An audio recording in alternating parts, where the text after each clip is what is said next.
اعوذ باللہ من الشیطان الرجیم، بسم اللہ الرحمن الرحیم۔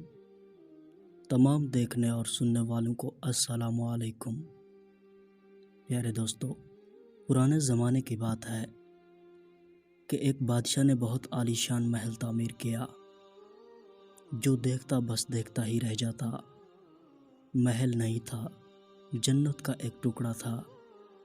غرض یہ کہ جو بھی آتا اور اسے دیکھتا تو وہ ششدر رہ جاتا، مگر بادشاہ نے ایک عجیب شرط رکھ دی کہ جو شخص اس محل کو ایک متعین وقت میں دیکھ لے گا وہ اسی کا ہو جائے گا، لیکن جو شخص اس متعین وقت میں نہیں دیکھ پائے گا اس کا سر قلم کر دیا جائے گا۔ بہت سارے سر پھرے نوجوان منع کرنے کے باوجود بھی اپنی جان سے ہاتھ دھو بیٹھے۔ جو بھی جاتا پورا کیا آدھا محل بھی نہ دیکھ پاتا کہ وقت پورا ہو جاتا اور اجل کا پیغام لے کر ہی آتا۔ یہ بات بہت دور تک پہنچ چکی تھی۔ ایک نوجوان دیہاتی کے کانوں میں جب یہ خبر اڑتی ہوئی پہنچی تو نوجوان نے جب پوری بات سنی اور اس کی تصدیق کی اور بادشاہ کے محل میں پہنچ گیا۔ درباری، وزیروں، مشیروں اور جلادوں نے بھی منع کیا، مگر وہ ذہن کا پکا نکلا۔ اجازت لی اور متعین وقت دے دیا گیا۔ نوجوان محل میں پہنچا دیا گیا۔ نوجوان نے ایک سرے سے لے کر دوسرے سرے تک در و دیوار، کمرے، راہداریاں، فانوس، کمکمے، قالین، صوفے، تالاب، حوض، باغ، پگڈنڈیاں، الغرض ایک ایک چیز کڑے پہرے میں دیکھ لی،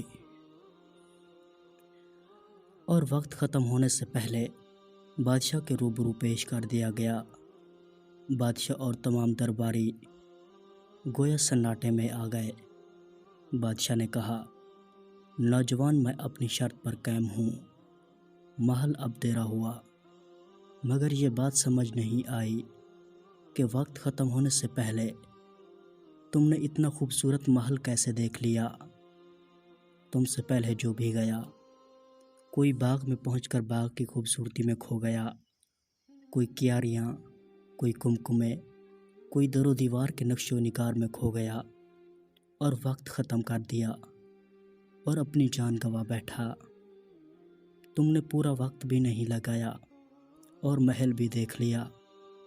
نوجوان نے بادشاہ کی بات سن کر ایک قہقہہ لگایا اور کہا، بادشاہ سلامت، مجھ سے پہلے جتنے بھی لوگ آئے سب پرلے درجے کے بے وقوف تھے، جو محل کی خوبصورتی میں کھو گئے اور اپنی جانیں گنواتے رہے۔ بادشاہ سلامت، محل کے صدر دروازے سے اندر داخل ہوتے ہی میں نے اپنی آنکھیں نیم وا کر لی تھیں اور پورا محل آنکھیں بند کر کے دیکھ آیا۔ میں اتنا بے وقوف نہیں جو محل کی خوبصورتی میں کھو کر اپنی جان گنوا دیتا۔ بادشاہ سلامت، اب محل میری ملکیت ہے، میں اب اسے جی بھر کر دیکھ سکتا ہوں۔ تو پیارے دوستو، وہ محل دنیا ہے۔ بادشاہ اللہ تعالیٰ کی ذات ہے اور محل کی خوبصورتی میں کھو جانے والے ہم انسان ہیں، اور نیم وا آنکھ والے وہ دانا اور کامیاب لوگ ہیں جو اس دنیا کی خوبصورتی میں کھو نہیں جاتے، بلکہ بامقصد زندگی گزار کر اللہ کے حضور پہنچ جاتے ہیں۔ اس کہانی میں سمجھنے والوں کے لیے ایک بہت بڑی بات ہے۔ پیارے دوستو، اس ویڈیو کو لائک اور شیئر ضرور کریں تاکہ دوسروں لوگوں کو بھی فائدہ ہو سکے۔ دعاؤں میں ضرور یاد رکھیے گا۔ اپنا بہت سارا خیال رکھیے گا۔ اللہ حافظ۔